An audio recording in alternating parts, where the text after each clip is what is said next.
today, but COVID booster rollout is seeing 1.5 million invitations to elderly and vulnerable people from today. I mean, that's not really so controversial as the other big rollout, and that is the rollout of COVID jabs for 12 to 15-year-olds, which is due to start as early as today. But is there proper informed consent for those children and their parents, and what happens if parents do object? Well, let's talk about this with Professor John Fairclough. He's a retired orthopaedic surgeon and joins us. Good morning to you, John. Good morning, Julia. I mean, obviously, it's very much the case that those who are the most vulnerable, getting a booster jab can certainly help them. Although it would make more sense to me if we did an antibody test on those people first to check whether they did have any immunity. Yes, I think that's absolutely correct. What's interesting is that the Dame Sarah Gilbert, who was, after all, the individual who actually invented the AstraZeneca virus, actually countenanced against giving a booster.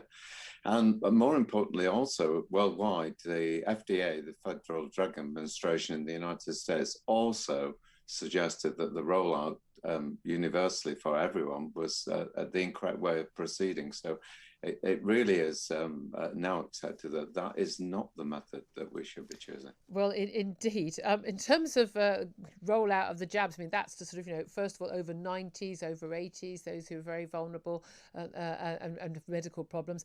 But to healthy 12 to 15-year-olds, that's a completely different matter. That's going to start as soon as today.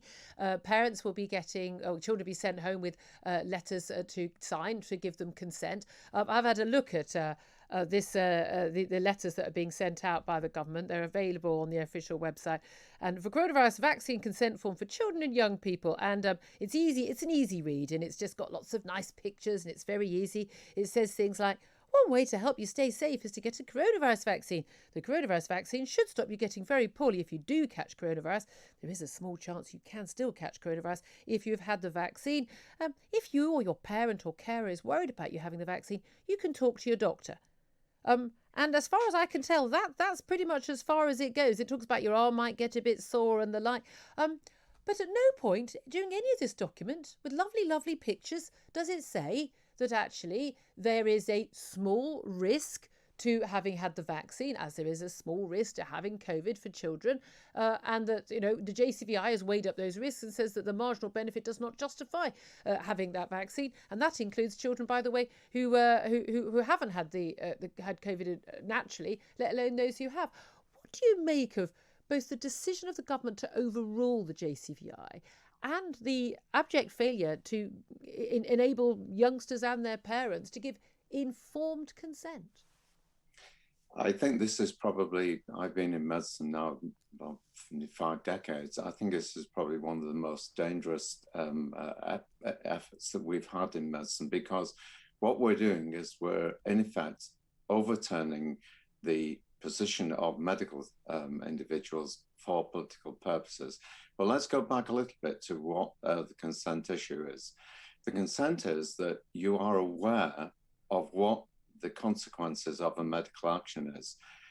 Recently, one of the members of SAGE chose to go on the radio station, not yours, and actually be interviewed with 3 or 4 young children, and actually wasn't able to give the information which is on the government website and had to Google it.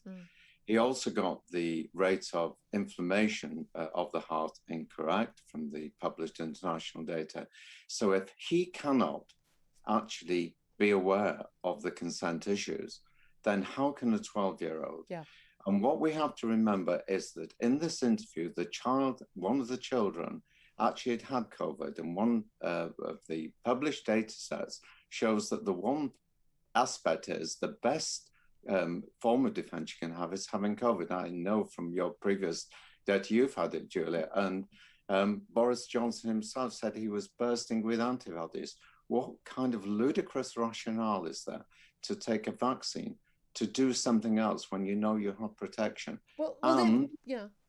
and the data is that it's not harmless. Well, So this is the key thing. There is the JCVI rules, not that it was on balance harmful for children, but it was a marginal benefit. But that marginal benefit was so small, it didn't justify the rollout because, of course, there are alternative things you could be doing to help children, which would give much more help. But also, that was based on every child, just without the consideration of whether a child has had COVID themselves already. So, as we know, of this age group, something like 60% plus are judged to have already had COVID naturally. They won't be getting any of the benefit of the jab, but they'll only have the downside, which seems to me to be crazy. And also, everything was compared on the known side effects, the known downside. And of course, with children's bodies, we know that they are different from adult bodies. They're not just miniature adults, their bodies are still growing and developing.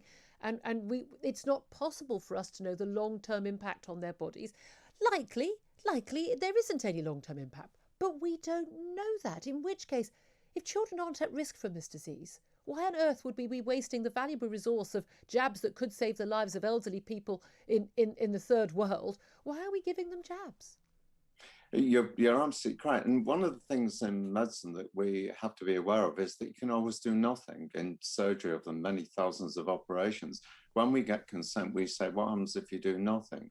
And we have this rather bizarre situation. For example, I know that one of the bête noirs we both have is Neil Ferguson. Yes. Neil Ferguson is a mathematician, he's an experimental physician, I can't say it. And he was an individual who actually was promoting vaccination in children. Now, I know very little about experimental physics, and I'm sure he doesn't know very much about vaccination in children. Yeah. And when we have this very important situation where our children are at risk, even on a minor degree, it is something that must be held to the highest level of accountability. Absolutely. Couldn't agree with you more. Professor, we'll have to leave it there. Professor John Fairclough.